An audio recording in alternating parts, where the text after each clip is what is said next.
What's up, everybody? Welcome back. Glad to be back here with you guys. Got an exciting show for you today. Want you guys to give a big warm welcome to my friend Alvin Johnson. How's it going, man? Garrett, it's great, man. Glad to be here. Appreciate you. Yeah, I'm glad to finally get to sit down with you face to face, man, not just be exchanging emails and texts. Yeah, I know it. I stood you up once or twice because we were just talking about where I live way down south, and I usually get out of North Dallas about 3 o'clock. Hey, it happens, man. We all know how it is in the Metroplex. You got to be certain places at certain times, and things come up. But you always communicated that real well, so we made it work. So I appreciate now that I promised y'all this show for so long, now you get the show. Here we go. Yeah. So you guys always ask me about getting more people in multifamily on. The hardest thing for me to get on for multiple reasons is always the ownership side. The developer, the owner, the guy that really puts the deals together, that has the overall big picture. We have that now. So here we go.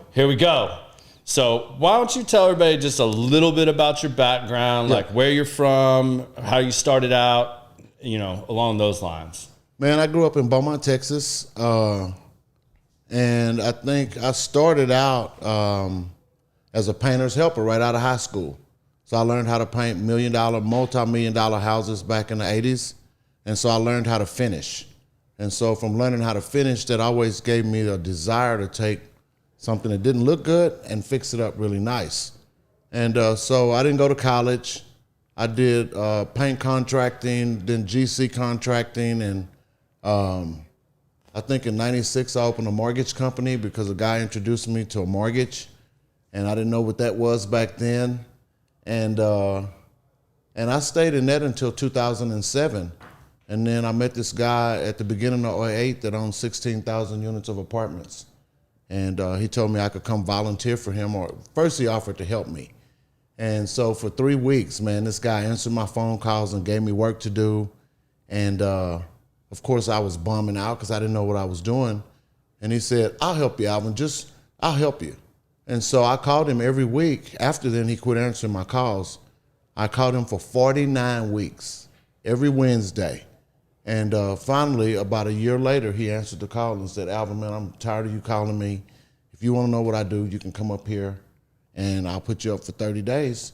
And so I did. I moved to Amarillo, Texas in 2008. And that's what opened my eyes to the multifamily space, man.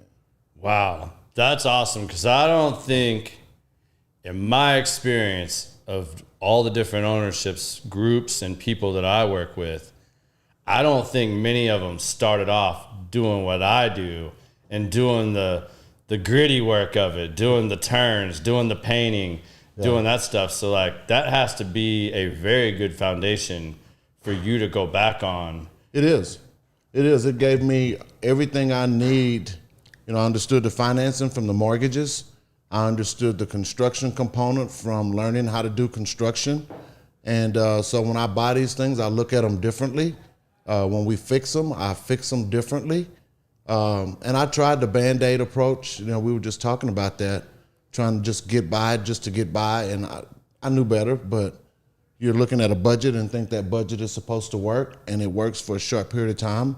And then you realize, you look back a year or two later and see how much money you actually left on the table because of what you didn't do in the beginning. And so now, man, when we buy these things, we replace the HVAC systems complete from day one, all the appliances, all the mechanicals. Why? Because it saves on the maintenance costs, which drives your NOI up. And so if you're looking at this from an NOI perspective of how you really make money, then you just spend it on the front end and watch your costs from a deal that you bought where the expenses were 48, 49% or greater, drop down into 30% just because of lack of maintenance. You're not spending so much money maintaining junk anymore. And so that's what led me into the development. Then I realized that, man, these guys are paying way too much money for this old stuff when I can just go build something new for the same price or just a little bit more. But if I spend a little bit more, I have no maintenance for 5 or 10 years. And so where's the money really made in the long term? That's awesome, man. Like that's cool to hear that perspective, because part of that conversation we had. So, on my side is the GC. Mm-hmm. We always joke because we make some of these recommendations And it's not always owner direct, because sometimes we're dealing with the management company. Right. That may be also owned by you, or maybe somebody you hired to manage your portfolio. It varies from ownership to ownership, as you know. So I always used to joke. I mean, that's kind of how this podcast started back in the day, because I was going to create a podcast / blog that was common sense construction. Because I was like, man, if I could educate some of these people a little more on our side, it would make my job so much easier, because they know the spreadsheets and the numbers and the NOI and this and that and what they got to do. But man, you start talking about, I need Hardy and you could save money, upgrade this to Cedar and stuff like that. And they're like, wait, what? Why? Or this is going to take how long? I mean, I just watched on HGTV, they remodeled a whole house in like an hour and a half episode, you know? And you're like, yeah, but that was 3 months of filming, edited to an hour and a half. Right. You know, so like seeing that always, that's how it kind of started for me, with the idea of podcasting and bringing that kind of knowledge. Because we joked, like, I want to be on the other side of that fence. I want to sit in that meeting where I've explained it to this person. They come back and tell me like, oh no, they're not going to go for that. They're just going to do this. We need to trim it down to this. And I'm like, but why? Well, you realize like why? And you never get a great answer, or you might get an answer. And even if it's not what you want to hear, even though if you think it's an honest answer, you don't always understand the logic behind it. And that's the missing key, is like, well, why did they make that decision? Because I laid it out in a manner of, you could spend 15 now, do it really good, right, and you'll have no further issues. Mm-hmm. Or you do the Band-Aid for 7.5. I can't tell you how long that's going to last. I can't warranty it. But when you do have to do it again, that $15,000 number just went to $25,000. Yeah. So now you're really going to spend $32,000 whenever that time comes, or you could have just spent $15,000 now. Right. But it's all NOI driven. So when you're talking about a $15,000 fix or a $5,000 Band-Aid, they're looking at that $15,000 and going, well, I could save $10,000 now. And, $10,000 is not a lot of cash, but over time, if it's 10 saved, 10 saved, 10 saved, then it does add up. Yeah. And I get that, but, and I can tell you the last 2 years, you've had so many people go out and, I mean, when you got a 15-year-old raising millions of dollars to go buy apartments, something's about to change. Yeah. And so with this reset of cap rates and things not condensing as quickly, you'd have a guy buy a property today, do nothing to it, just hold it for a year and expect the cap rates to continue to compress, and this thing's gone up $2 or $3 million in value. They had an interest-only loan. They weren't paying down the principal at all, and now they're sitting here today where that interest rate has gone from 3.5%, 4% to 8%, 9%, and now they're underwater, and they don't know how to get out, and everybody that invested in that deal is about to lose all their money.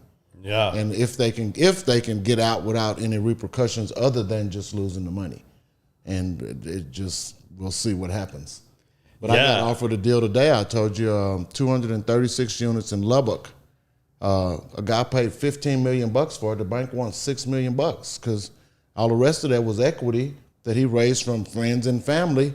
And they're about to they've already taken a bath because the bank owns it back now, and they want $6 million for it. Yeah. Or that's their baseline anyway. We'll see how quick or how high it gets raised up, through this quiet auction, but we'll see. I think that's going to be the big turning point in our world of the economy in the next year and a half. I don't think it has as much to do with the election and all that a lot of people do. I mean, that's definitely a part of it, but I think a big part of it is a lot of those deals that have happened in the last 3 or 4 years, they're going to go under, and you're going to see a lot of stuff on foreclosure, a lot of stuff at the auction house, a lot of that stuff that you're going to get. If you've got the capital, you're going to be able to go in there and steal some deals. You will. And that's where you're going to be able to find these owners and management companies that have these deals that you'll see the renovations come back in. A lot of this won't be foreclosed on. Most of it'll be through relationships with guys that have the capital that just get passed on from this bank to somebody else. And it'll be quiet kept. They're not trying to melt the economy down. They've got enough of that problem going on with the commercial real estate that's at 50% occupancy across the country. So, Well, let's backtrack a little bit before we just keep going into the hardcore stuff. How did you make the leap and gain the knowledge? I mean, it sounds like you involved some mentorship, Yep. stuff like that, but to go from working on apartments and doing some mortgage stuff to, man, I'm going to find out how to get a couple $1 million and buy a property and start building a portfolio.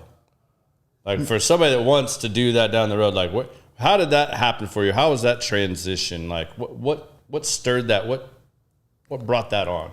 It was really just a progression, right? So when I went to Amarillo to volunteer for my friend, when I went there and saw he had 16,000 units of apartments, I had just come out of the mortgage business in 2008, where everybody took a bath in that market. Mm-hmm. And I thought I had found my forever job. Like, I don't have to be an entrepreneur anymore. This guy's got 16,000 units. I can come and help make his dream come true, make his life easier. He's got airplanes and jets and company cars all across the country. And I'm an executive, man. I am good. And this was, again, 2008. So that company faced some really hard times, and my friend died 13 months later in a car wreck. And when he died in a car wreck, this foundation that, 16,000 units, if you look at a value today of that, that'd be worth $2 billion plus. That deal went into a bankruptcy, and the board hired me to be the president of this deal to walk it through a bankruptcy. So I went in as a volunteer and came out as the president of this foundation. Well, after the bankruptcy was over with, they don't need a president, so I was the first one fired. And I didn't have anything else to do. And I said, well, I can't go get a job because who's going to hire me for a position like this? I don't have a background for that. This is like 2010. I didn't even know where to begin. And so my friend's family said, man, we've got a company here. It's got a resume, doesn't have anything but $10,000 in the bank. If you want to take it, you can take it and see what happens. And so we took that company, man, and the $10,000, I went and bought a server for $9,000 from Dell. They thought I was crazy because you're going to spend all your money on a computer. I said, well, if we're going to go buy some apartments, I need a place to keep all my data. And I had seen enough, I knew enough of how to contact some people about trying to maybe buy some of the properties that were in that portfolio. And so sure enough, Chevron and the bankruptcy trustee let me buy one of those properties. It was 110 units in South Texas, and we paid $11,000 a unit for this deal. And when I went down there, man, the grass was 5 feet high. It was 110 little houses, 900 square feet each, but they were 100% occupied. The rent was like $390. And I said, but it's occupied. You can't build a house for $11,000. So all we got to do is fix these up, cut the grass, make the people live here, want to be here, and then we can just progressively start raising the rents up. And man, it took me, because it was not in a great market, a little city with like 15,000 people in it. It took me about 100 investors to find my first $1 million, literally. I mean, I saw guys fly in, come in, drive in, and I met all of them there. And probably somewhere around number 100, I met a guy in Amarillo. He didn't even have to see the property. He said, I know some guys that have some money. Alvin, I can get the money for you, and let's form some public-private partnerships. And these guys want X for their money, and you can find the deals. And that's how I got started. So I had a captive audience with a CPA or a financial planner that had some guys with some cash. And we said, man, let's just go buy some apartments. And that's how I got started. That's awesome, man. That's yeah. The resilience, though, in that process, like you hit, like you said, just in that one deal, the first deal, you got told no like 100 times. Yeah, yeah. But you didn't see that as I can't do this. No, I knew I had an opportunity. Well, just like this guy told me before I got there, Alvin, I'll help you. Well, he answered my call the first 3 times, so he must like me. I'll just keep calling. All he can do is not answer or tell me to jack off. And finally, when he answered, he said, man, I've never met anybody as tenacious as you. I said, well, you told me you'd help me. I just knew it was a matter of time.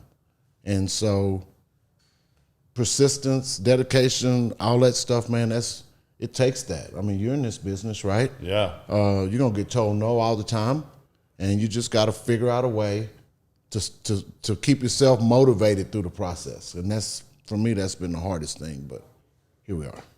Yeah, man, that's powerful in and of itself, just to have that mindset. What did you always have that kind of mindset with everything, or was there a point in life like what? No, so I'll give you a little history. So first 9-10 years of my life, I had mom, dad. They were both school teachers, right? I got molested at 9 years old. So here you got a kid that dreamed big and wanted to do all this crazy stuff, and then I got molested. And when that happened, man, all the walls go up, all the dreams go away, fear set in, and trust issues set in. And I didn't want to be seen, heard, talked to, nothing. I just wanted to be a fly on the wall that nobody knew. I didn't want my social security number on nothing. I just wanted to exist. And then, you know, I got through that as a kid and got in trouble with the police at like 14 years old, hanging with the wrong crowd. And the judge looked at me and said, "There's something about you, kid. I'm going to give you another shot." And so he gave me a shot, man. And I did many years of unadjudicated probation, so I don't have a criminal record or any of that. But I just kind of walked it out, man. And then I got married at 17, and because I didn't want to be by myself. And I learned all of these whys later, and we can talk about that later. Right. But when I got married at 17, that was because I didn't want to be by myself and just all kind of other fear issues. And then, man, when then I got married, then my son was born, I think I was 21. And another opportunity, I was learning how to paint these houses, and then the guy went out of business. After a couple of years after me learning how to do this, and I started knocking on doors because I was really good. I could paint your house for $250. You buy the paint, I'll supply the labor. And I knocked on this guy's house after doing half of this neighborhood, and he said, "I know you. Your name's Alvin, and you used to work for..." I said, "Yeah, I did." He said, "Man, I'm doing a hotel around the corner from here, and I need a paint contractor. You want to be my contractor?" I said, "Yeah." He said, "Can you get some help?" I said, "Yeah." So, man, I went from that to a multi-million-dollar business, and just from knocking on doors. We had a lot of money in the bank when I was 23 years old, 22, 23. I thought my parents and everybody was stupid because, I had so much money, and they, teaching school, and they went to college and all this stuff. And then by the time I was 24, this was 89, interest rates were 19, 20, 22%. There was no construction going on. Nobody was doing anything, and I was out of money.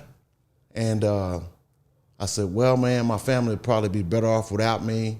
So I put a 38 to my head, and it was my son's 3rd birthday. And we were being put out our house that day. The lights were getting cut off that day. I could not buy him a Hot Wheel car for his birthday. And it's so funny, I bought a bag of Hot Wheel cars for his birthday last year because I couldn't buy him a car then. And opened the cabinet, man, all we had was a box of oatmeal with just enough for a bowl. So me and my wife sat there and fed him that oatmeal, and she went off to work and took him to daycare. And I went around the corner to my mother-in-law's house and put a 38 to my head, pulled the trigger twice. The gun didn't go off. I dropped it and went, whoa, that would have hurt. So I took a bottle of nitroglycerin pills, man, and like the whole bottle. And I said, man, God, if you got a plan for me, you'll work it out. If you don't, please, I heard it's hot down there, so just have a little mercy on me. Well, man, I woke up 10 days later in the hospital, intensive care. My mom's sitting at the foot of the bed. She had never left the hospital. And I said, man, the first thing that came to my mind is, dude, you're a loser. You couldn't even kill yourself. That's the first thing came to my mind. And so, wow. So the tenacity and all those things were probably gained from that experience because I'd already tried to kill myself and that didn't work. I mean, I really tried. I mean, I didn't just cut my wrist or I didn't just call somebody or any of that junk. I tried and it didn't work. So I knew that I can't take myself out sooner than I'm supposed to go. They can't eat me. So, dude, you don't have a choice but to figure it out. And so here we are, man. We're figuring it out every day. That's powerful, man. You just gave me chills telling that story. And I heard most of this on your TEDx talk. Like, if y'all want to go back for any of that, like, he has an amazing TEDx talk out there that I highly, highly recommend. And it was called The Things Men Don't Talk About. Yeah. That was a great title. I think that's so important because men don't talk about these low points and what they go through. And I mean, the molestation and the fear and it was. I mean that to overcome that alone. But I mean, you even said like, I told God to show me, and you woke up 10 days later.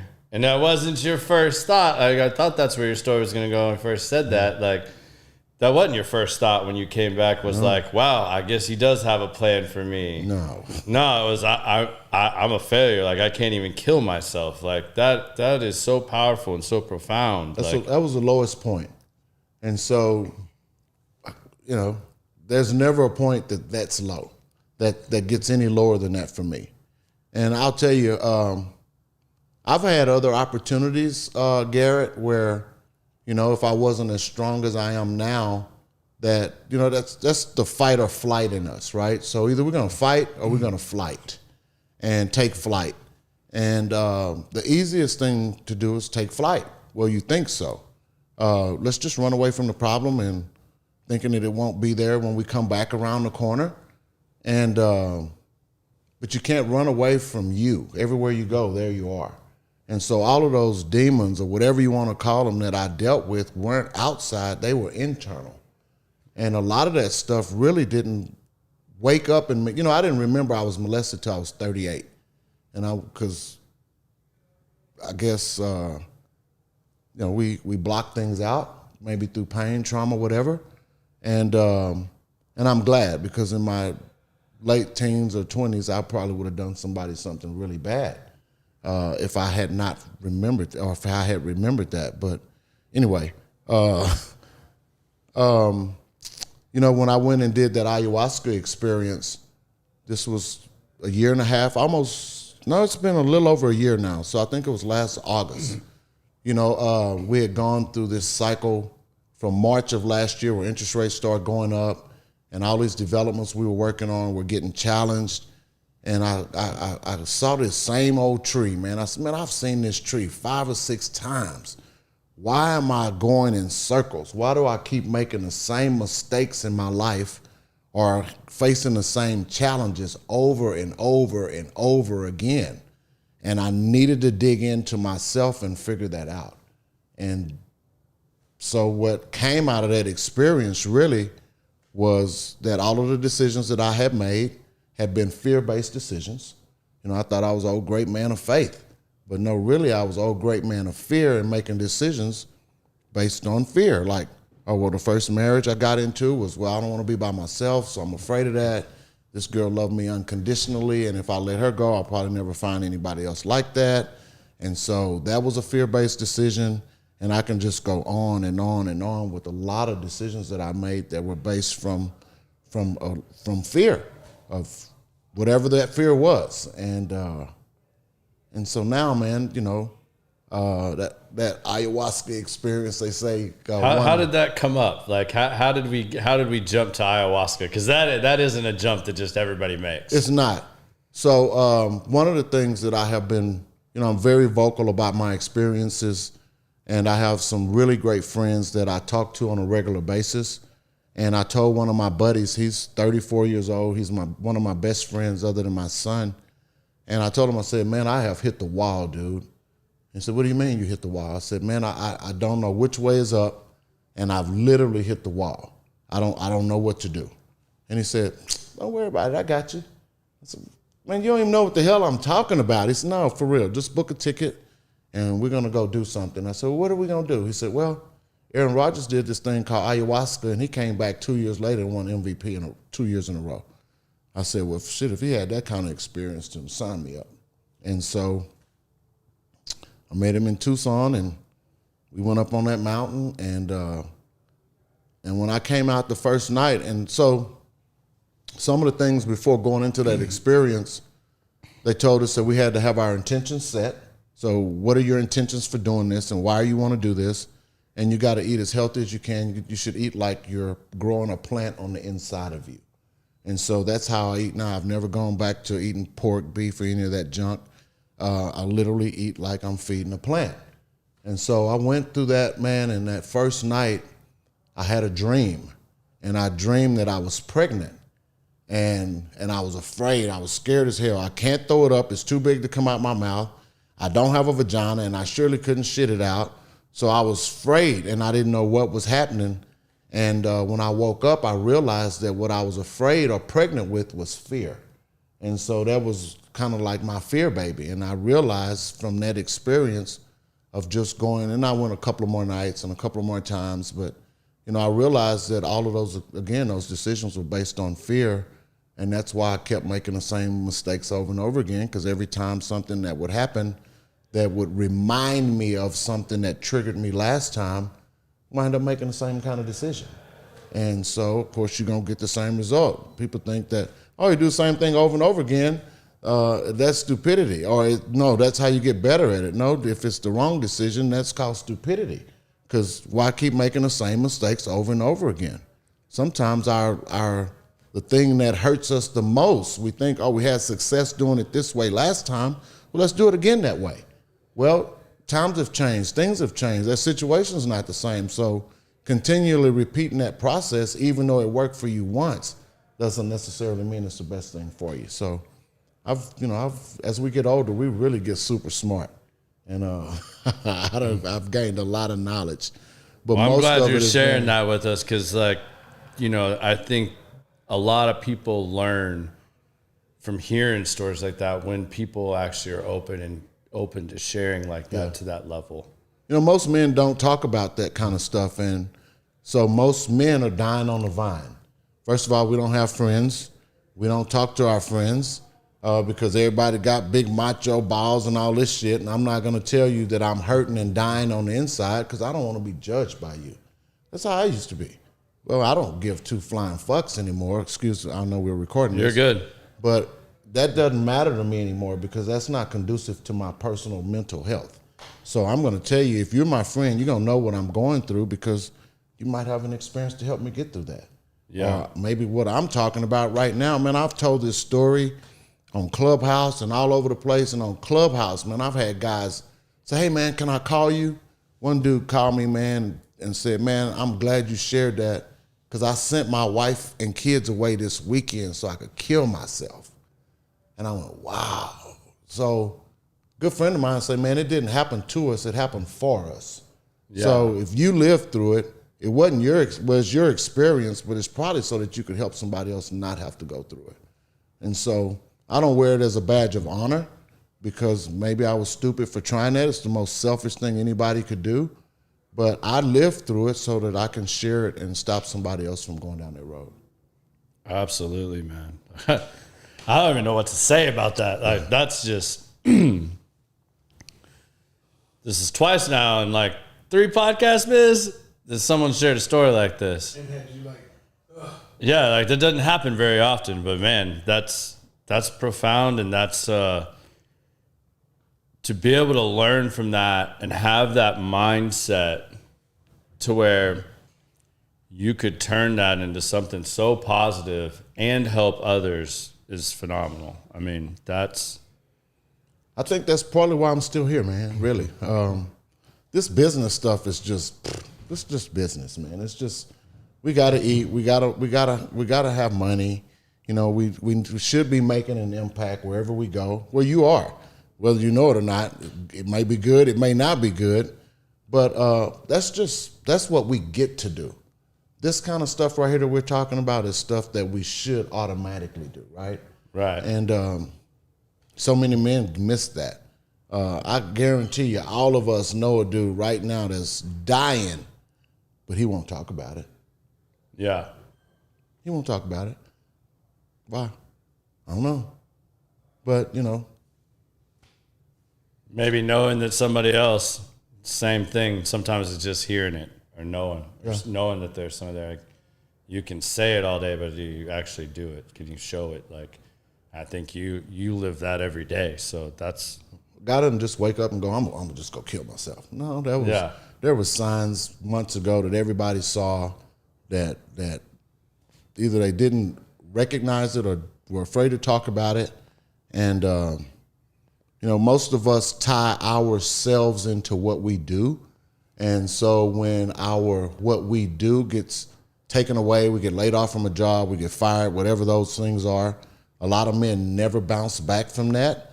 And so that leads to the destruction of a family because they don't have anybody to talk to. They don't know how to talk about it. Guys go out and cheat on their wives, and I've been guilty of that before.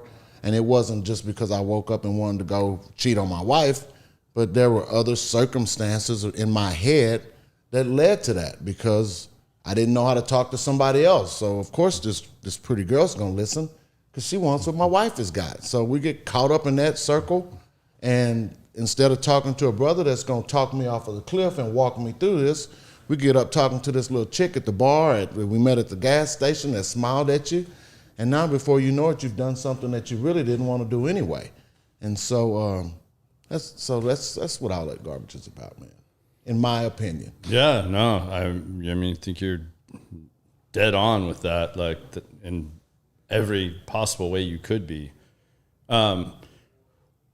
I know we were talking about multifamily, and here I didn't turn this into a church service. But no, anyway. That's fine, man. Like, I mean, I kind of figured we were going to go that way at some point. I didn't know when or, and like, how do you transition into that? Like, I mean, it's, and not everybody is willing to share like that or have those discussions. It's one of the things right out the gate that when I was learning about you after you had been suggested as somebody I needed to know, someone that everybody thought I would get along well with and that I needed to know and could do business with and everything else, they're like, you were the first one, like just like unanimously, like it was like, hey man, you need to talk to this dude. And I was like, okay, well, he don't know me from Adam, like, yeah, I'll hit him up on Facebook. So I mean, we started a conversation on Facebook. Yeah. And, here we are sitting down having this conversation. But, and I had seen and heard some of this, and I was fascinated about it because I've talked about ayahuasca, and it's a journey that I have planned to do with my little brother. It's something we've always wanted to do.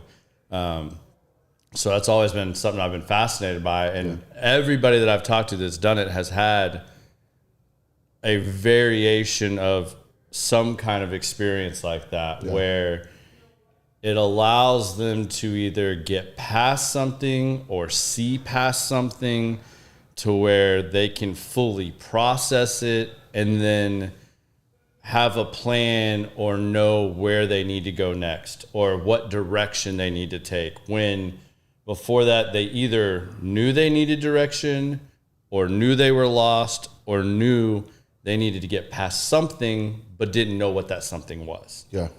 And it's fascinating to hear that came to you in a dream while under the influence of ayahuasca in what you called a fear baby. Yeah. And that allowed you to process all those decades of just really bad shit that you had subconsciously stuffed down inside. Yeah. And not actually fully dealt with. Yep. And I even think it's more amazing that like you were able to do that and it was all in the form of that dream and you were able to process all of that from that one experience. Yeah, it started with that first one. And did it take a lot of, I guess what I want to ask from that is, was it just like an aha moment, like after you got done with that?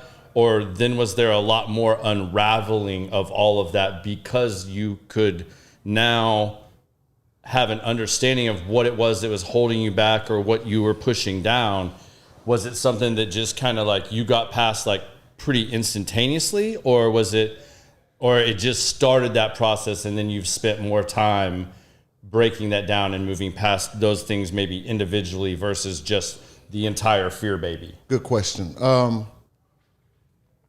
I was immediately made aware of it and knew what it was, right? Mm-hmm. And so from there, I realized that the next night, I was over the fear piece because, I mean, why was I making the same decision over and over again, right? The next thing I knew I needed to work on was my confidence. Because now if I had made all these decisions from a fear-based position, then that meant that I was lacking something on the inside to give me confidence to boldly do whatever we do. And so my next 12 experiences with ayahuasca were to help me get beyond the fear and into a bold place of position of building up confidence. And so now, even tonight, every night I go to sleep, I got YouTube videos running so that my subconscious is being fed affirmations of confidence and boldness and everything that empowers me versus stuff that takes away from me. I used to go to sleep watching all the crime movies and all that shit. And now I very seldom watch trash TV. But every night I go to sleep, I've got those affirmations or something running so that my subconscious can hear it and feed me. Every night. I don't care where I'm at. And so that has been a process since that first night of ayahuasca that I've chosen to do, needed to do, because even out here every day, we hear no's all the time. We're faced with big challenges. You know, we're working on 2 to 3 developments right now, $250 million worth of developments. Man, do I look like, I might look like the guy that can handle that. But I didn't just wake up and go, I'm going to just go do $300 million worth of deals. Or I want to build 5,000 units in the next 2 years and 20,000 in the next 5 years. I didn't just wake up and think that. Maybe I did. But what does it take to become the person that can handle all the things that we say we want? You know, everybody wants something, but are you willing to become that? You know, I'd love to be Mr. Olympia, but am I willing to go to the gym for 12 hours a day? So those videos and those affirmations and all those things are building up those muscles on the inside of me that I need to be able to be the guy that I say that I want to be. Yeah. What sacrifices are you willing to put in? Like you said, everybody wants X, Y, Z of what it is, but not everybody is willing to do the work that it takes to do that. That's right. And not everybody sees the work that it took to do that. No, especially in today's day and age with social media and everything. Right. They just see that instant gratification of Alvin just bought $250 million development. Yeah. Oh man, I mean, what do you do? Just put his mind to it and just buckle down and do it? They don't see all the individual things, nor do most people talk about those things that it takes to do it. I mean, like, if I came to you and just said, Alvin, I want to do that, you'd be like, okay. Where are you at? It's not just I can show you the blueprint. This is how you do it. Well, you can give me the blueprint. It don't mean I can do it. That's correct. Because I have to do all those little things to be in the position to be able to do that. Right. There's learning, understanding, acceptance of it, and then actually the doing, and then not quitting. Because a lot of people, they'll start doing it no matter what it is. I mean, we could be talking about anything. Like you said, we could be being Mr. Olympia. You can go to the gym for 3 months and start making some great progress. But then you have a few bad days and you wake up and the body says, oh man, I don't feel like lifting today. Right. Well, then that one day turns into 2 days. Right. And then 3 and more and more. And then the biggest thing that you can see with people is their weight loss journey. Like, I want to lose weight. Okay, well, that lasts beyond a week after New Year's resolution, right? Yeah. And then you back eating donuts and junk again. So, and I can tell you, since that ayahuasca deal, I probably lost 40 pounds and 20% body fat. Wow. Just from the eating, and I lost the first 20. I think the last 20 pounds. So I got me a sauna at home now. And so I sit in the sauna for an hour every night. I do 100 sit-ups. I eat like I'm growing a plant on the inside of me. I don't drink anymore unless it's a small glass of wine every now and then. And I've only had one of those in 90 days. I quit smoking weed. I used to do that. So, and I'm 59 years old. I don't look like it. And I'm gonna live to be 100 looking like this and acting like this. So except I'll just be smarter. You know? And here we go. Man, and it's so many of these things that people don't talk about. Like, again, a lot of it comes back to just having these conversations and finding a mentor or a friend or whatever that you can have these conversations with. Starts with a friend. Yeah. Because the mentor ain't gonna listen like that. No. I gotta have a brother that I can be transparent with. Yeah. You know, my pastor always talked about a man needs 3 people: one that he can lean up to, one that he can pull up, and one that's right here with us. A 3-stranded cord is not easily broken. And, you know, the guys that typically melt off and cheat on their wives, kill themselves, or do something stupid, I ain't got no friends. We can see that. And that's how it starts, man. What do you think is key to finding good friends? You got to be a good friend. You got to be willing to be one. I can't have you as a friend if I'm not going to be willing to be a friend to you.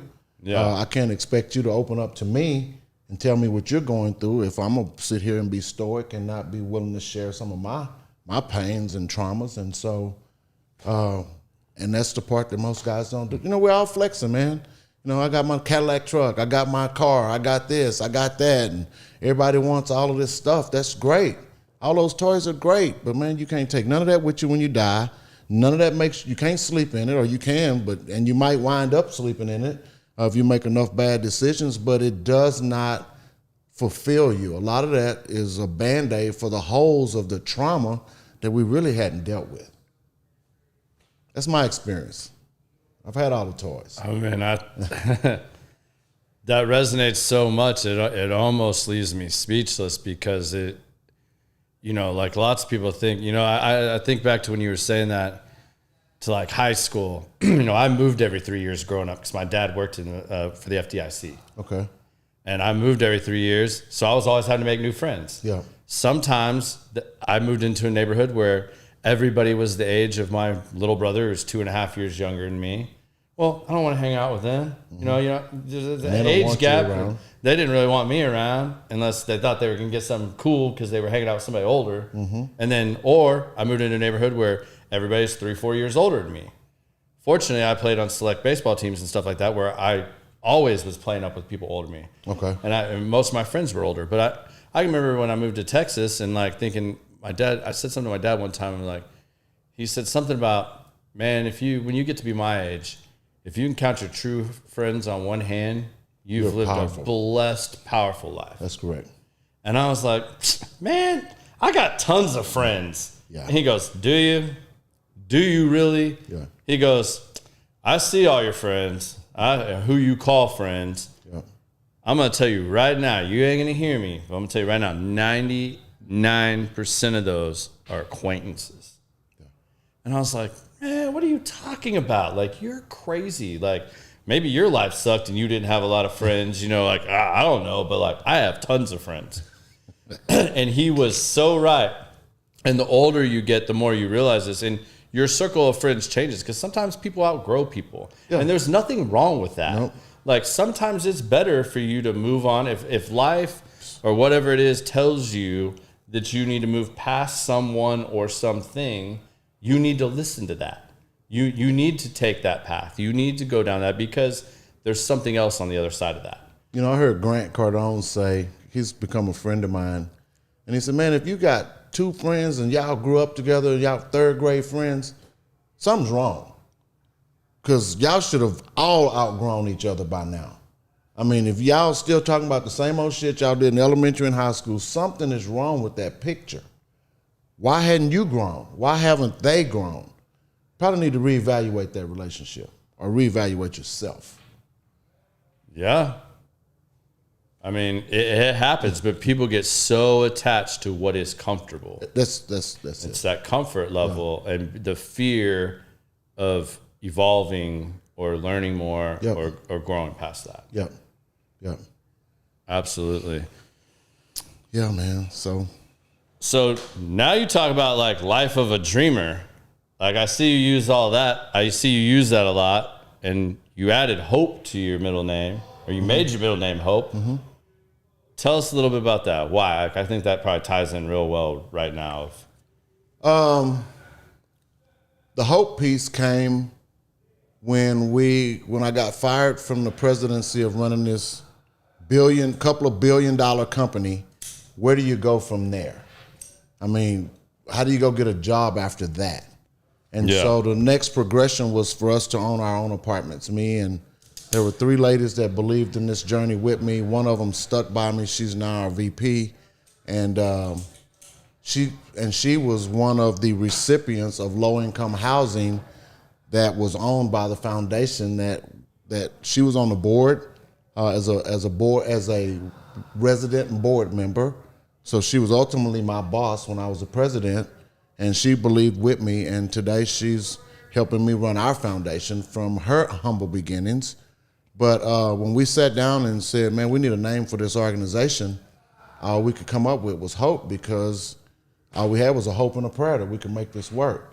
And so that's when I adopted that name, Alvin Hope Johnson, because I was feeding myself, right?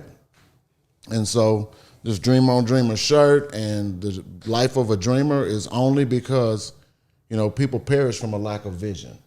And so if you can't dream something, if you can't see yourself as having it, you never will. And so I see myself now with other things, tools to help me do my job. They're cool tools, that I want, like a helicopter and a plane and stuff like that. But, you're driving around the Metroplex all day. I think I need a helicopter and make my life a whole lot easier.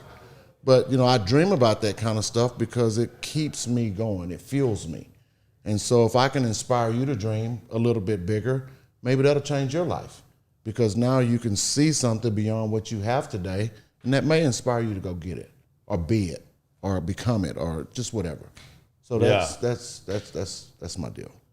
That's awesome. I mean, I couldn't agree with them more. Like, I'm real big on like having a vision board. Yeah. And like putting stuff on there and like being able to see like what it is you actually want. Like, because any of it's realistic. If you want it to be, like you can find a way. You can do whatever you want. Do you have I used to have this problem a lot, and I know what I do, but I'm curious what you do. Like you said at night, you play affirmations and different videos to like have that in your subconscious.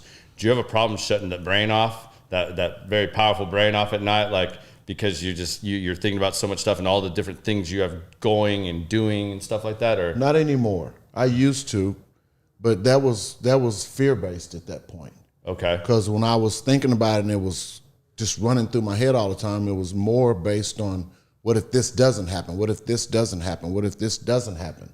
And so that was all the fear inside of me that wasn't allowing me to sleep the way I needed to. Now, man, I sleep like a log.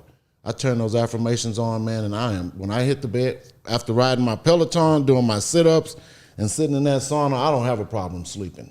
And so when I turn those affirmations on, man, I'm out. And I don't wake up until 6 o'clock, sometimes 5:30. But I give me about 7 hours of sleep every night. And then I wake up and I go hard. And repeat, rinse and repeat, just over and over. So are you a person, what's a day in Alvin's life look like? And I mean, like, and part of that I want to ask, like maybe a multi-part question here of, like, are you a person that's real big on like planning out, diarying, journaling, whatever you want to call it? Are you one of those that you're very like I'm ADD about some of that stuff of like planning it out? Like my dad got me on the Franklin planner system when I was real young because I was bombing in school, and he's like, you need structure and you need this, and like it was really good, man. I used to not be able to go do anything without my Franklin planner with me, because I had everything out. Your goals for the day, your long-term goals, prioritize ABC and 1, 2, 3 within the ABC, and all that stuff. Like, do you utilize any of those tools? Is that something you practice? Like, maybe walk us through like what, now that you've learned so much and that you're more proficient in everything, what does that look like in a day for you? I probably should do more of that. I'm still growing, right, and still learning. I can tell you, I used to not even use a calendar. I just go by the seat of my pants. But now, if it's not on my calendar, it doesn't get done. So that's a big thing for me now. Just my calendar on that phone. If it's not on there, it's not getting done. Now, my my work life. So in a day in the life, man, I wake up and 5:30, 6 o'clock. Real sensible breakfast. I'm a creature of habit, so it's either boiled eggs or oatmeal, orange juice, or a smoothie. And this has been for a couple of years, even before I started eating like this. And then typically I'm off to the office. So I got an hour drive to work, and I talk to my best friend, my buddy, every morning. Talk to my son every morning. So I usually get those calls in on my way to work. I used to wake up and be bound by my emails and got to check them and got to make sure that, oh my God, because I was being more reactive than proactive with things, because shit have just felt like everything was at a point of melting down, and just expecting something bad to happen. And that comes from all of that trauma and all that fear. And so now, and whatever we focus on, the more I'm getting in tune with all of this stuff. I read a lot. Listen to a lot of audiobooks. But the more in tune we get with what we want, it comes to us. You can however you want to say it. But also the things you think about will happen. So if you think about the fear-based things, you probably wake up in the morning and got an email that something bad happened, or something bad is about to happen, or you got a bill you didn't expect, because you're drawing that junk to you. And so now, I drive to work. I look at my emails, but just to make sure I missed a meeting that wasn't on my calendar mainly, something like that. And then I get to the office, man, and now our workload is we've outsourced all of our property management, so I don't have to deal with that on a daily basis. So that helps me, because that's a reactive business, because you're reacting to tenants' needs and reacting to situations that happen.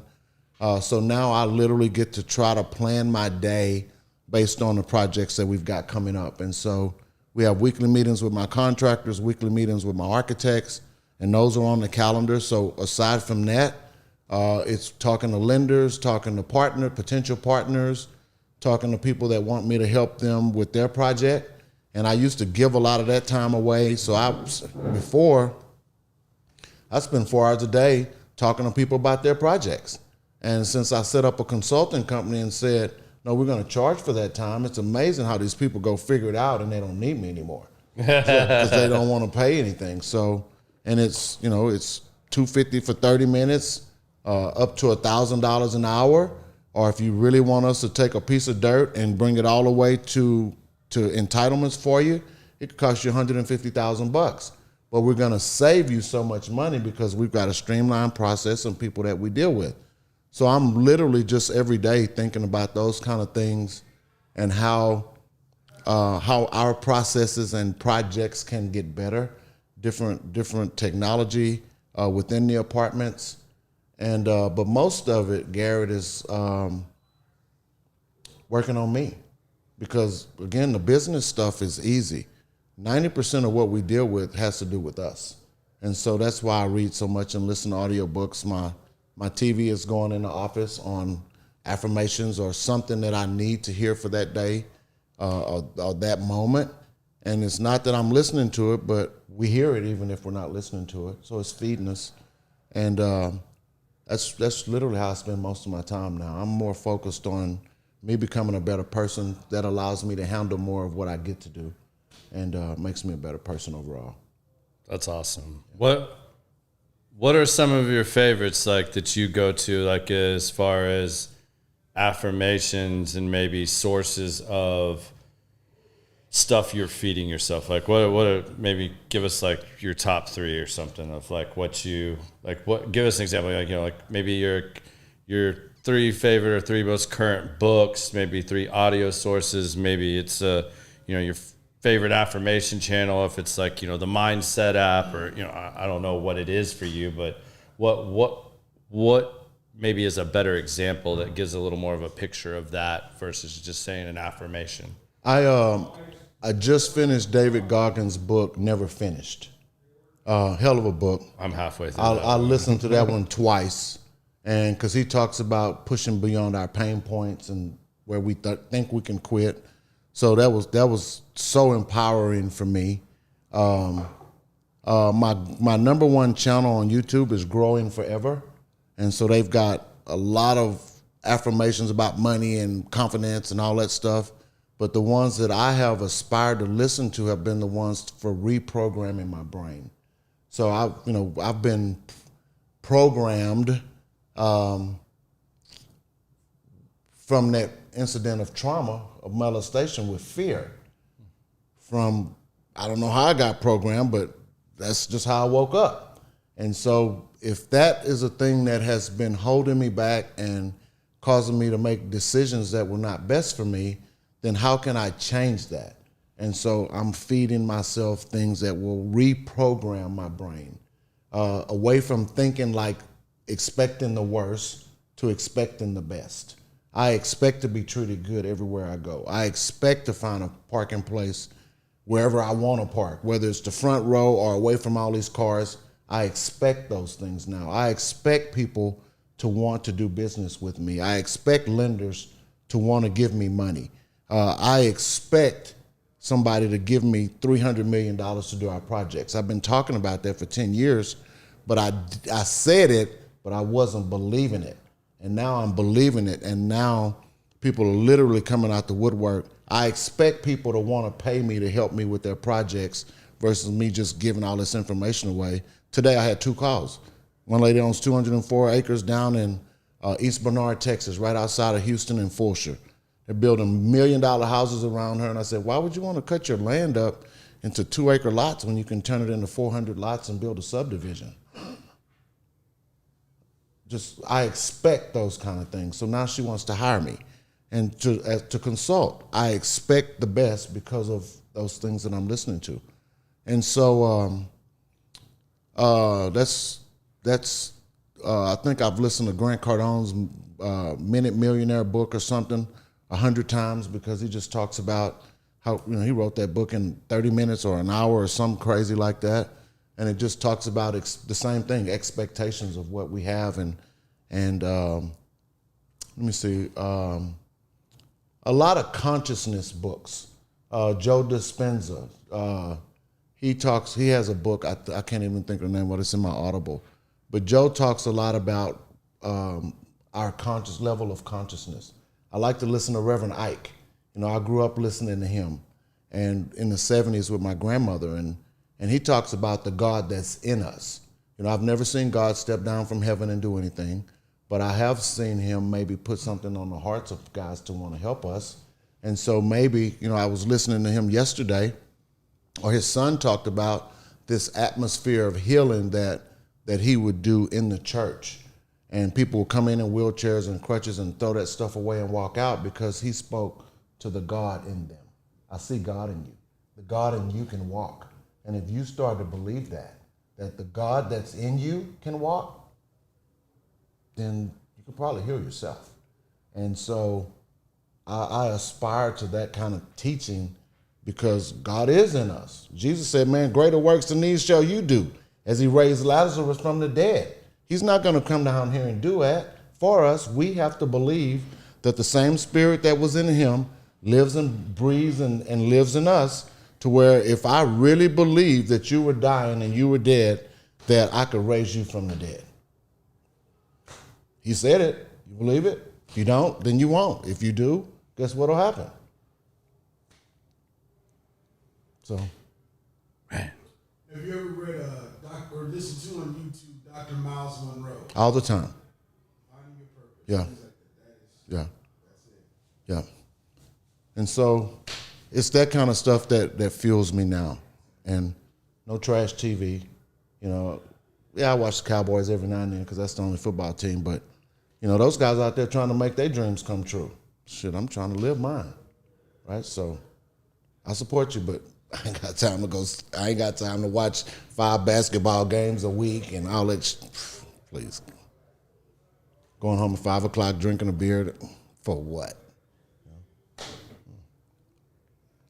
I don't knock the guys that do it.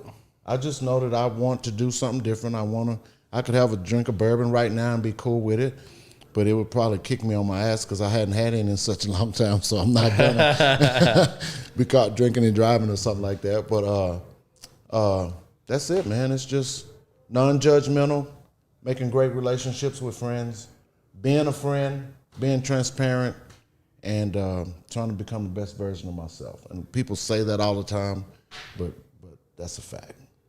Yeah, I mean, I don't think anybody can question that you have that nailed down. That's something I'm still a work in progress. But I mean that you are proactively doing that. I mean, it's not just what you say; it's what you do. Yeah. It's how you live your life. We're working on it every day. You know, and one of my challenges now is learning how to respond to people versus react.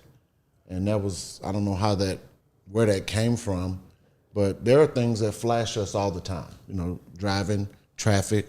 And so I'd much rather be able to respond to you than to react to you. And so that has been a real challenge for me. Never had anger issues, but I don't like stupidity. And so when somebody cuts me off and does something real stupid, driving like I drive, you know, it's like how am I going to respond to that, or how am I going to react to that? And so I'm really working on that. I don't pray for patience, no, because I'm not wanting to be patient. I need it now. And so we're going to turn it up and try to make it happen as quickly as possible. So patience is not something that I aspire to want to have at all, because when I want it, I want it. And so that means I have to do whatever I have to do to make it happen. And I believe in me more than anybody else ever will now. I used to not believe in me. Even though, you know, you don't, from what you see, you might think I would have all that together, but man, I battle confidence every day. And a lot of us do. Some guys don't. Some guys are super arrogant, but that arrogance is probably on the other side of them having some other inadequacies in them to where they're super arrogant about this, but there's some broken shit on the inside that they probably hadn't dealt with. Absolutely. I mean, I even struggle with some of that, like regularly. Like, I keep a pretty busy schedule myself, but a lot of times, like, I just feel like I'm not doing enough, or like that I could be doing more. And it's like figuring out how to direct that, and what is it I really want to be doing more. You know, it's not just like, you know, it starts out as just man, I just don't feel like I'm accomplished enough. I don't feel like I'm doing something I'm passionate about. I don't feel like there's a purpose there. Or am I really achieving that purpose? Or am I just chasing something for the sake of having something else to do? Right. You know, a lot of times that's it. Sometimes that busyness is because we don't want to slow down and face what's really going on. Yeah. And my little friend told me the other day, or about a month ago, we talk every day, right? And he's so deep, man. And he woke up one morning and said, Alvin, I want to tell you about some contracts and agreements. I said, well, let's talk about it. And he said, we all have contracts with people, and we all have agreements with people, but also the people that we have them with other people. I said, okay, so expound on that. He said, well, I got a contract with a guy that if he comes and does demolition work, I pay him $25 an hour. I said, okay, and that's not a problem. He said, but this guy has a contract with his daughter. I mean, an agreement with his daughter, unspoken, unwritten, that he's going to be dad, he's going to take her to dance classes and rehearsals and provide for her and all of that stuff. And as long as that guy is able to meet those agreements, then he shows up to fulfill his contract. The moment that agreement can't be fulfilled for whatever reason, that contract that he made goes out the window, okay? So I correlated that to my personal life. And he said, most of the time it's those agreements that bog us down, that cause us to spin off the rails or give us so much burden, or they feel so burdensome because we don't know how to end them, when they should end, and how to get out of them. So when I put that into my world and went, okay, my first marriage was a contract covenant that got broken. Okay? 6 years ago, my former mother-in-law was really ill, and my ex-wife, my son's mother, had moved in to take care of her. Well, I went to their house and I was like, man, this house is shit. And so I talked to all the grandkids and said, man, y'all need to buy her a house. 30-year-old kids, I ain't about to buy no grandmother no house. So I felt that it was part of my duty to do that. So I bought this house for my ex-mother-in-law and my ex-wife, who I've been divorced from for 25 years. And that was an agreement that I had, right, from 30-something years ago, to love and help and protect and provide for, and maybe at least make sure that her life is good, even though we ain't married. We're friends, but we ain't even friends with benefits. None of that. Just, I care about you. I loved you. I do love you. I'm not in love with you, and I have been. So that agreement made me want to do that. Well, now Mom has passed, and my ex is still there in the house. And now that agreement is like, well, I fulfilled that agreement because this was so that Mom could have a much better house to live in. Well, now the ex-wife is still there, and, the light bills and stuff are all in my name. And, I got emails and about that kind of stuff. And even though she pays them, but that was worrisome for me because I'm worried more about her things than my things. And so that agreement is something that had become burdensome for me because I didn't know where to end it or how to get out of it. So the way I'm gonna get out of it is by December 31st, I'm gonna pay the house off and give her the deed. Now, she wanted to sell the house, but it's probably scary for her because if she sold the house, then she has to worry about, $150,000 equity. Can I replace the house without a house note? Probably not. So then that brings on some other things for her to deal with, right? Yeah. But that's her situation, but not mine. But if I continue to allow that agreement, it could bring on resentment. It could bring on all kind of other issues. I still paying a house note every month, taxes, insurance every month. And so does that burdensome situation, that agreement, weigh me down to where I can't go be my best self? It could. What if I had 4 of those agreements? Or what if I had agreements with other people that cause those kind of situations? We need to learn how to get out of those agreements. The contract's been over with 25 years ago. The agreement was a mutual agreement that I made with myself that I wanted to do, but now Mom's gone. So when do I end the agreement? And how do I do it in a way that's still respectful and still fulfills what I told her I would do? Well, just pay the house off now and here's the deed. Now, how you pay the taxes and insurance next year, that's not on me, but I did my part. And so those kind of deals, that's a big one, but there are little ones, like the guy that just, he couldn't fulfill going to his daughter's basketball game as his agreement. So that caused him to renege on the contract that he had with my buddy because he couldn't show up for work. And so there's just all kind of things, man, that as we dig deeper into who we want to be or who we said we're going to become, there's just so many layers to this that we just got to be open to all kind of things. So I don't know how that came up, but anyway, that's just... No, I think that's that is a great way to put so many things. Like, you could take that so many different directions. You really could. That whether that's a personal agreement with yourself or a contract you made with yourself, a goal. I mean, you could use those words interchangeably with so many other things. That's right. So whichever way that relates to you better, of if you are more business minded, I guess, and you want to say agreement and contract or goal and promise, right. you can interchange things there, but what's going to resonate with you to be able to apply that theory or that logic to your own situation. And if you allow that, for me in my world, right, if I allowed that, again, agreement that I made willingly, voluntarily, to fester, what does it do to the inside of me? Yeah. Would it bring resentment to her? Like, because I went by the house 3 weeks ago and she was on a girls trip. Fucking girls trip. Yeah.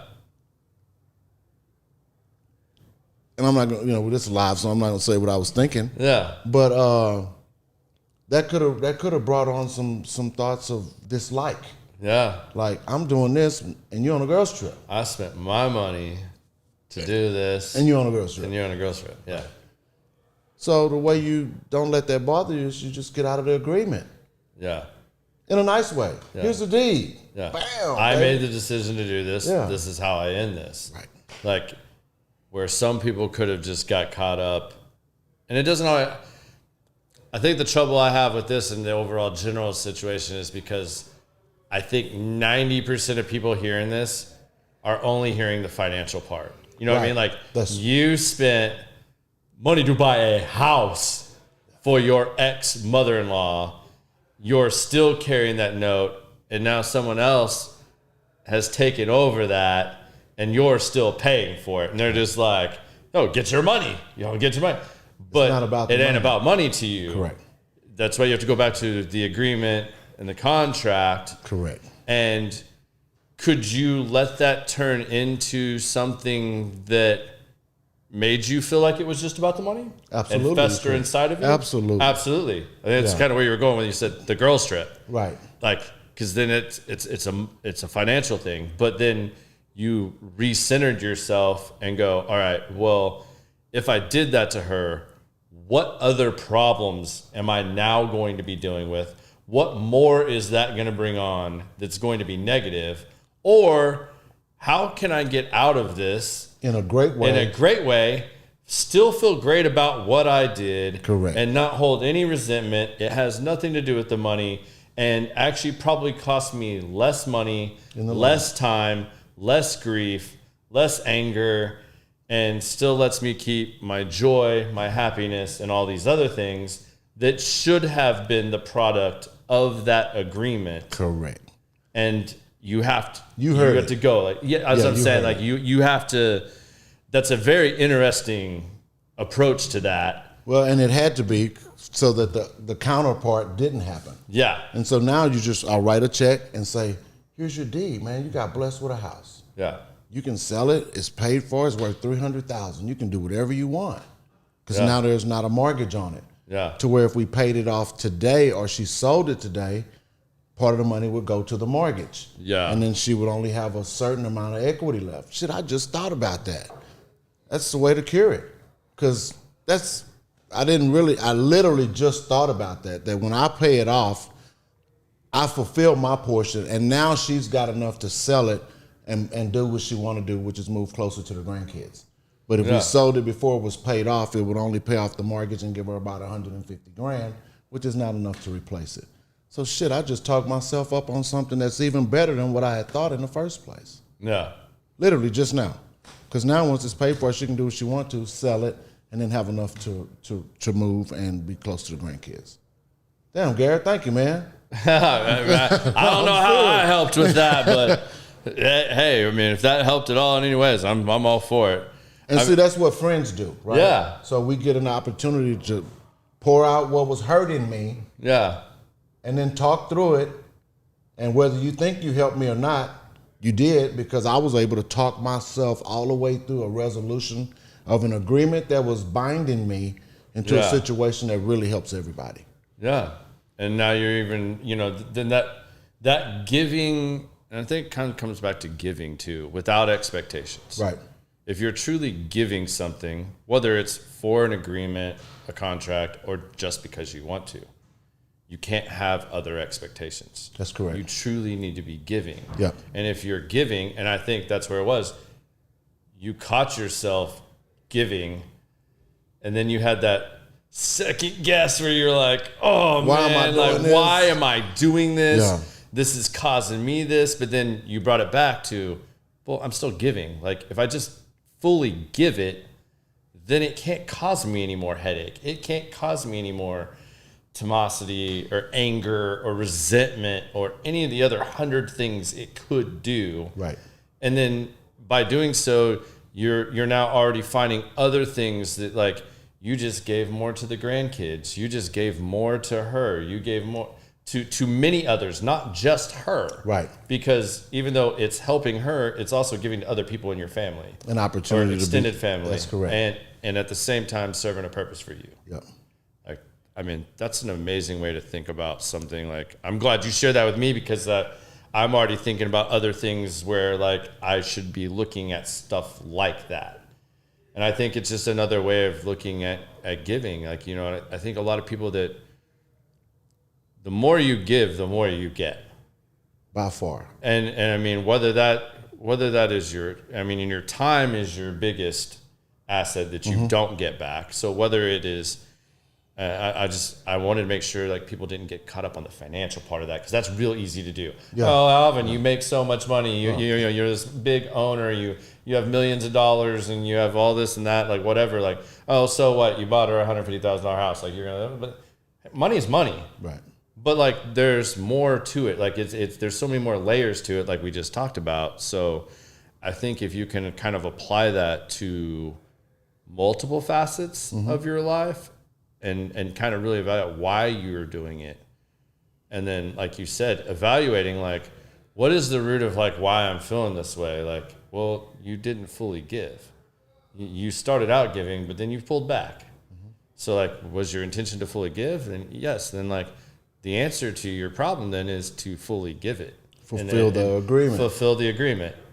However you want to word that, like, because then that allows you to move past that. And I think that's profound, because it's a lot of those little things that you don't even realize are affecting you, even in a situation where it's something where you were doing something really good.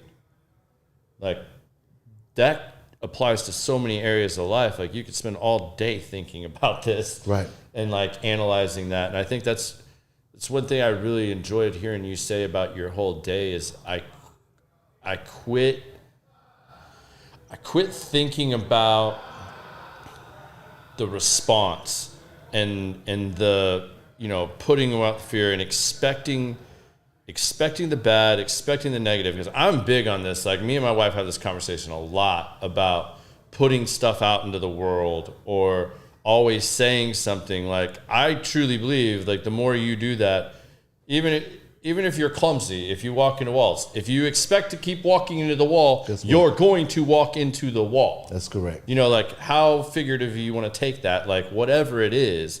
So to be able to like, you saying like, I approach my whole day and you are a super busy man, like, and you keep yourself there, you got all these things, but you don't start out your day or continue to let your day dictate that, expecting all these things and expecting that there's going to be an email that you have to respond to right then and there. It's almost more like if it's meant to be, it's meant to be mentality. And no, I'm going to think about the things I want to do and that I need to do. And yeah, I'll deal with those things as they come up throughout the day. Correct. Because no matter how you do it, they're still going to be there. They're still going to come up. But that wasn't your primary focus.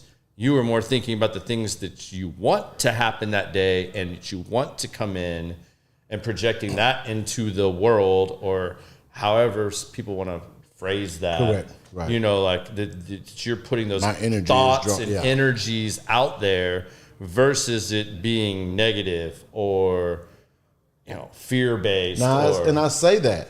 Not that it's easy to do either. No, it's not. Yeah. It's not, because I'm still reprogramming myself, right? Yeah. And so I have to literally tell myself that you're not going to expect the bad. Yeah. When you open your phone, I used to open my phone expecting an email for me to have to do something that wasn't positive. Yeah. And now when I open my phone, it's a different experience, because I tell myself when I look at this phone, I'm not looking for that. I'm just checking, because I hate notifications on my phone. I mean, this makes a lot of stuff make more sense for me personally. Even I think back to the first time that you were supposed to be on the show, and you called me several hours before the show, and you're like, "Hey, man, this has come up. I'm in a bind. I'm stuck." I was like, "Okay, just let me know by then. We'll go to Plan B. Yeah. We'll figure it out. No, but thank you for letting me know as soon as you could." And we'll go on. At first I found it odd, and I think it's just because I didn't know you very well, that you even felt the need, and maybe it wasn't that you felt a need, but maybe it was for you, that you wanted, like you sent me pictures of the reason why you couldn't. Well, like you're like, "Hey, I want you to know I'm not bullshitting you. Right. This is legit what I'm doing." And I was like, man, that wasn't necessary. Like, it's ain't like I don't believe you or trust you. Like, if you said that's what's going on, that's what's going on. I'm not going to worry about that. Like, I got to go on and figure out how I'm going to still do what I need to do. Right. But like, at first, that was important to me. Right. And it was like, again, one of those things. You had an agreement. That's correct. You had to break the contract, so to speak. Right. Figure we had a contract, right. But like, we had an agreement. We were going to do this. We'd agreed to this. You were going to try to say, I am still a man of my word. Yep. We'll do it. You even offered like, hey, if you have any money tied up in this, like, hey, let me pay for it, whatever. I was like, it's not necessary, man. Like, we're going to take care. We'll do the show. Yeah. It'll happen when it's right and it's going to work out. But like, that's another one of those things. Like, for you, that was a part of fulfilling your agreement and letting me know, like, hey, I'm still going to continue with my agreement. And like, but like, I just want you to understand, like, I'm being legit. Like, I'm not, this isn't like some bullshit I had done that, like thing. And I was just like, it kind of took me back and like kind of like caught me off guard. And I was like, man, why did he feel the need he needed to do that? But in this context of how you address and deal with things so that it doesn't turn anything like then you being anxious or anything else for tonight's show because you're like, man, this guy probably thinks I'm some bullshit, like whatever, like, you know, I had to bail on him. He's probably thinking I'm not even going to show up tonight. You know, this is all that came up in my head. And right. I'm like, but like, who is this guy, Garrett? Yeah. What the hell am I doing on a podcast? You know? Yeah. But I told him I was going to be there, so I'm going to be there. Yeah. So, I mean, now in this whole scenario of what you laid out, like I can even take it to that instance and go, that's a process that you can apply to so many things that like, it doesn't have to be a financial contract. It could be a contract of just a verbal agreement of like, hey, I'm going to come do the podcast. And like, you still found things when things came up that were going to alter or mess with that agreement. And I think that was actually the second time I had to cancel. The first time, I think I just couldn't make it. Second time. Well, that was just a scheduling issue or something. That was just right? a scheduling. But we were a month out or so then because we were trying to plan it around as we were really trying to get it before you did your multifamily monopoly and stuff. And I was really trying to move some stuff around because I wanted you to be able to get that out there because I know there are people that watch this and or listen to this at times that's the type of thing they would be interested in. Yeah. You know what I mean? So I know you ended up having to postpone that. So please, for all of us, make sure you share that with me and whatnot, because I will gladly promote that and put that out there for you. I will. I'm going to even try to attend that if it works out on dates I can't, because it's something I'd really like to do, because I think that's probably an amazing event. Well, what I did, and you asked me about it earlier when I postponed that and put it off because I don't like selling something that I know nobody's going to be able to use. So why would I train you on something to go out and buy apartments today and rehab apartments today when realistically, if you don't have that experience today, the chances of you doing that are slim to none. Yeah. So that's a bridge to nowhere. Yeah. But what we have done over the course of the last 2 years, I built out this course, a developer apprenticeship program that is the same price of the boot camp, but it's got me, my attorney, my engineer, my architect, my 9 people talking about the process of developing a single family house, a duplex, or 1,000 units of apartments that ties into that boot camp, that comes with a lot more, that I would much rather put that out than do the 3-day or 2-day in-person boot camp that, we can have a good time. We can talk about it. I can show you this. I can walk you through the apartments. But here's a much better situation that you can have forever because it's recorded and it's not just me. My my attorney, we all poured hours into this course that really I was going to try to sell for $50,000. Yeah. Because I know it's worth it. I know how much money it'll save you if you're building a house. If you understand how, when, why, and where, then it's going to save you a gang of money. And so now we're selling that thing for $2,400. Same price as 2 people for the boot camp, right? Yeah. And there's so much more information there that I would much rather do that than, again, have 30 people come from all over the country and me walk them through 2 days of how I did this, knowing that they're not going to be able to do what I did. Yeah. So because they haven't gone through all the processes. That's the correct. Steps. I mean, Like, I you can still put the blueprint out there. The blueprint but again, works. It doesn't mean that I can buy your $2,400 boot camp and do it. I've got to be willing to put in all that work. That's correct. For each stage of that. That's like, correct. People that buy these things and go to these and join these groups that don't really fulfill on the back end, I feel sorry for, because it's like, you can make that decision that you want to do this, whether it's a pyramid thing or whatever. Like, you still have to do the work. It is not a lottery ticket with the winning numbers on it. That's correct. It can be if you're willing to do the work. If you're willing to do all the work. But that's why I said 90% of my day is working on me versus my work. Yeah. Because if I'm willing to do the work, then whatever pops up in my email or whatever I think about, I can accomplish. Yeah, it's going to come at a certain point, and we'll hammer out. Hold on, I got to look at my notes here because I can't remember what it was called. You put out a book too, didn't you, recently? I did, man. I wrote a book, The New Look of Affordable Housing. And so all of our developments are affordable housing units. And that kind of ties in with that course that I did. And, you know, people hear affordable housing and think, oh, boy, here come those people with the Section 8 vouchers. But I'll tell you, to better explain that, here we sit in Frisco, Texas. The area median income is $125,000 a year, okay? The units that we develop for affordable housing focus on people that make 60 to 80% of that area median income. So an affordable deal in Frisco, you'd have people making $72,000 to $100,000 a year living in these apartments. So we only focus on areas that have income above $80,000 a year. That allows us to be able to build a new apartment complex. If we set 50% of those units aside for people that make 80% of the area median income, their average rent's going to be about $1,500 or $1,600 a month. And so, because the standard is nobody should spend more than 30% of their income on housing. So if you're making $80,000 a year, 30% of that's about $24,000 a year, that's $2,000 a month. You can afford to live in a $1,500, $1,600, $1,700 apartment comfortably and pay your bills. See, that's interesting. Again, this is the GC side, ownership side, developer, however you want to look at that. I think it's good to have that perspective, because I think so many people just get caught up in that HUD, government, whatever. Mm-hmm. This can be beneficial both ways, because like you said, it's 60 to 80% of that market. Correct. So if you don't want to deal with those people in the $20,000 to $40,000 market, go to the different market. Go deal with that. But the reason those are sexy too for both of us is I love when they tell me it's Section 8 or, you know, whatever, the HUD, whatever, because the government is helping provide some of the funding for that. Like, you have more inspections, you have certain standards met, they're doing it.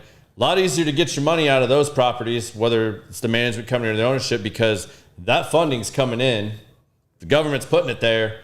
They got the money. So most of the time, I mean, I mean, like, they have a certain standard to keep. Yeah, that's guaranteed. And they have to do this every year. Correct. Every year these inspections come in. So if you have a client that owns a portfolio of that and you're a GC, you can see those, you know, systematically twice a year, there's going to be these inspections, and that you're going to have guaranteed work. I mean, it may not be the big sexy rehab you want or the big fire job or whatnot, but it is the small, consistent stuff that is going to pay your bills. You're going to be fixing trip hazards, liabilities, stuff like that has to be done, that's going to get done, that you can get in and out of quickly and deal with that. And the same thing for you, like, you know, like you said, like, if you don't want to deal with those people, whatever those people are to you, find the medium in the market that works for you, that you can deal with those people. And I'll tell you, it's been about, I guess, 6 months ago now, maybe a little longer. I was telling this story to this lady, and she broke out crying. And I'm like, what are you crying for, girl? She said, no, you don't understand that I used to live in Stonebriar. You know, she was married, big 8,000 square foot, $3 million house, and they built some townhomes across the street and some apartments across the street. Well, they found out in Stonebriar that those apartments were for those people. Well, when I explained the area median income to her is when she started crying. And I said, well, why are you crying? She said, well, when my husband threw me out of the house and we got divorced, I didn't go to those apartments because I didn't want to be one of those people, but I went to the townhomes. And the lady, the manager of the townhome told her that, oh yeah, you qualify to live here. And she said, what do you mean I qualify to live here? I make $100,000 a year or $90,000 a year.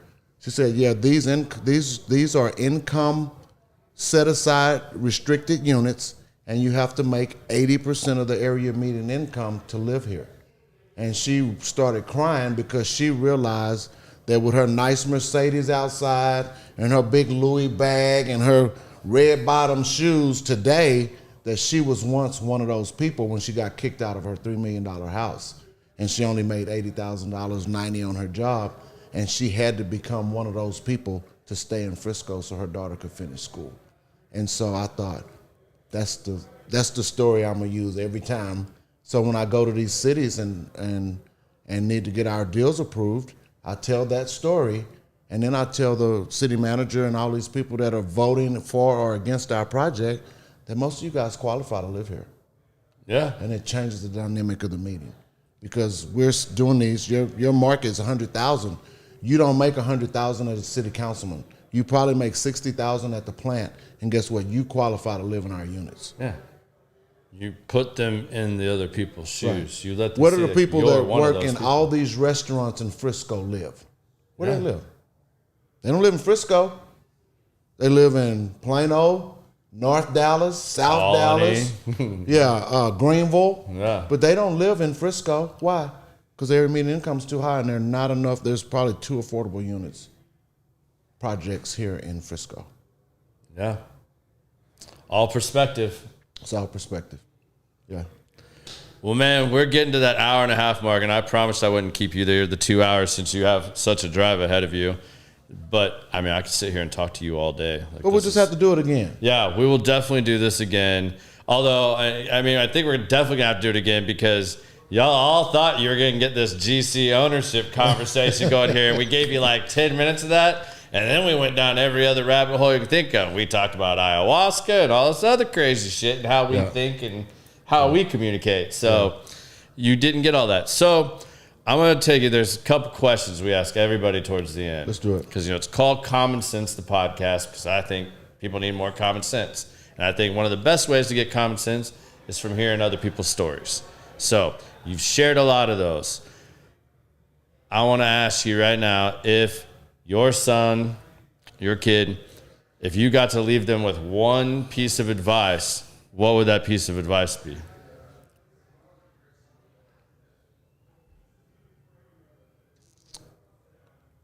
Wow.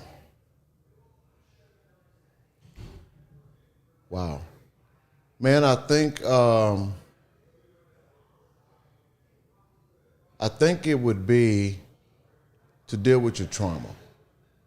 Because I don't know what kind of trauma my life caused for my son. Yeah. You know, I got divorced from his mom when he was 11, just like my dad got divorced from my mom when I was 11. I don't know what kind of trauma that caused him. Now, yeah, he lived with me a couple of years when he was in 7th, 8th grade, 9th grade, and then moved back with his mom. And that was a great opportunity for us to still be best friends, and we're best friends today. But he's really quiet and reserved and a gentle giant, but it would be to deal with your trauma. He's raising 2 of my grandkids and beautiful family. But, you know, I asked him the other day, and, you know, here I am.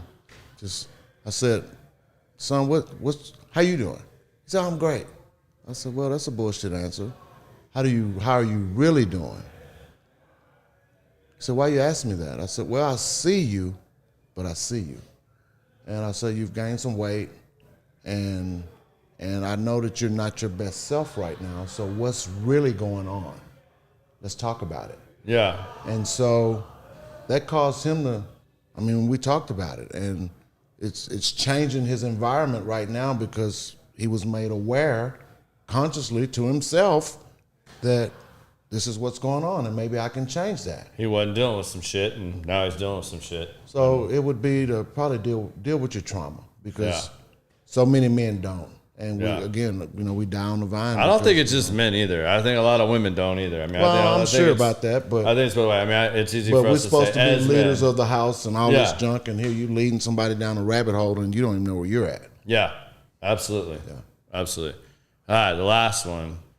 I don't know where you're going to go with this one at this point, because you've said so much and shared so much. But we ask everybody to leave us with their 2 cents.